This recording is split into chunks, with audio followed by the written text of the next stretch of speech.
दोस्तों आज का समय ऐसा है कि हर कोई अपने अंदर एक गट रखता है निडरता का, अपना हौसला बुलंद करने का।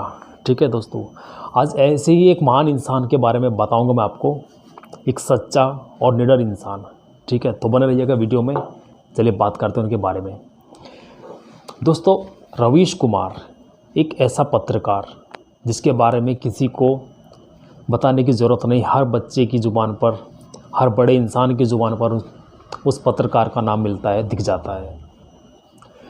बिहार के मोतिहारी में जन्मा एक ऐसा छोटा बच्चा जिसको खुद नहीं पता था, उसके गांव पड़ोस के लोगों को तक नहीं पता था कि आगे चलकर ये इंसान ऐसा नाम, ऐसा रुतबा हासिल करेगा कि एक ऐसी पहचान बन जाएगा बिहार की और अपने माँ बाप की और ख़ुद की एक ऐसी पहचान बना देगा कि जिसका नाम लेने से ही सिर्फ कुछ लोगों की कहे तो सांस उखड़ जाती है, सांस रुक जाती है। आँखों में आंखें डालकर सामने हर किसी के साथ बात करने का हुनर रखता है, हिम्मत रखता है। ऐसा निडर इंसान बिहार के चंपारण में पैदा हुआ था। नाम था रवीश कुमार। चलिए बात करते हैं उनके बारे में। रवीश कुमार किसी तारीफ के मोहताज नहीं, हर कोई जानता है उनके बारे में। एक ऐसे पत्रकार रहे हैं जो किसी के साथ भी डिबेट कर सकते हैं। ठीक है दोस्तों, बिहार में पढ़ाई की 10वीं 12वीं तक, उसके बाद पढ़ने के लिए दिल्ली चले आए। दिल्ली में आने के बाद पत्रकारिता की डिग्री ली और बहुत चीज़ों के लिए उन्होंने रिपोर्टिंग की।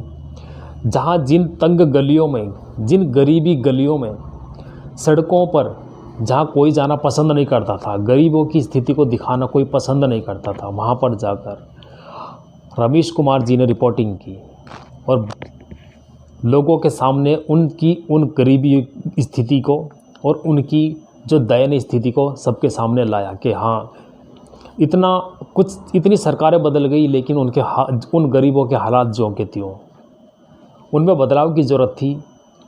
एक दीपक जलाने की ज़रूरत थी और वो दीपक जलाया रवीश कुमार जी ने। हर गली मोहल्ले के अंदर जाते थे, रिपोर्टिंग करते थे। उनका एक शो बहुत लोकप्रिय हुआ, आप जानते होंगे उस चीज़ को। वो शो बहुत हिट रहा अपने टाइम में, आज भी कहें तो हिट ही है। उससे बड़ा उनका कोई शो नहीं रहा प्राइम टाइम। अधिकतर वो डिबेट करते थे, लेकिन डिबेट करने का उनका एक अलग ही रुतबा होता था, एक अलग ही पहचान होती थी। क्योंकि सामने जब विरोधी उनके सामने कोई बैठता था और उसके सामने वो डिबेट करवाते थे तो या तो कहते थे मेरी लाइन कट हो रही है, या मेरी लाइन को काटते जा रहा है, मेरी बात पूरी नहीं हो पा रही है। जबकि ऐसा नहीं होता था, क्योंकि एक सच्चे और ईमानदार पत्रकार के सामने बैठकर इंटरव्यू देना कोई आम बात नहीं होती है। समझे दोस्तों? तो ऐसे थे हमारे रवीश कुमार जी। मैंने उनका एक वीडियो भी देखा था।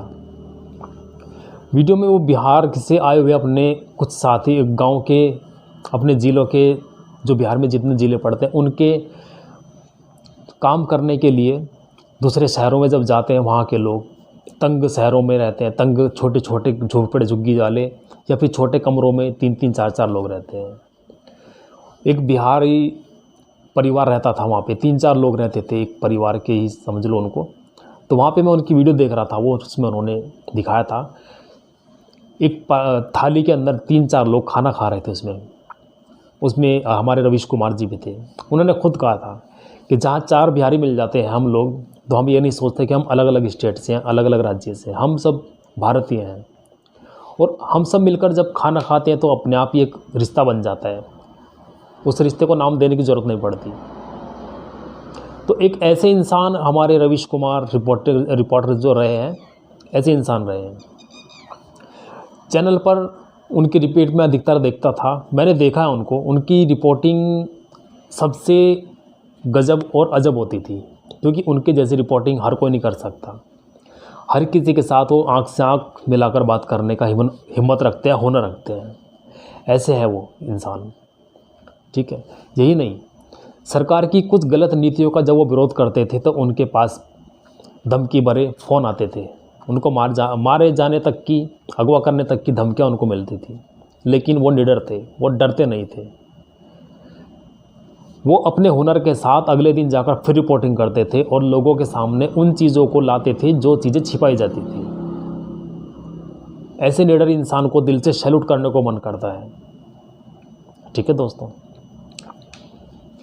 जिस चैनल पर वो काम करते थे उसमें काम करते हुए उन्होंने बहुत डिबेट्स की। बहुत लोगों को उनके पास फ़ोन कॉल्स आने लगे कि तेरे को मरवा देंगे ऐसे वगैरह वगैरह। ये काम वही करते थे जो उनसे डरते थे, उनकी पत्रकारिता से डरते थे, उनके हुनर से, उनके जज्बे से, उनके निडरता का जो उनके अंदर हुनर था उससे डरते थे। क्योंकि सच का सामना हर कोई नहीं कर सकता। जहाँ पे कुछ लोग पत्रकारिता का तो खाली एक नाम और डिग्री लेकर फिरते हैं, लेकिन वो सिर्फ पैसे के लिए चलते फिरते हैं, लेकिन उनके अंदर ऐसा कुछ नहीं था। ऐसे महान इंसान हो रहे हैं कि कभी भी ये नहीं सोचा कि मुझे पैसा कमाना है। वो सिर्फ ये चाहते थे कि जो चीज़ें पब्लिक के सामने नहीं आ पाती वो सबके सामने आए। देश बदलेगा, सब बदलेंगे।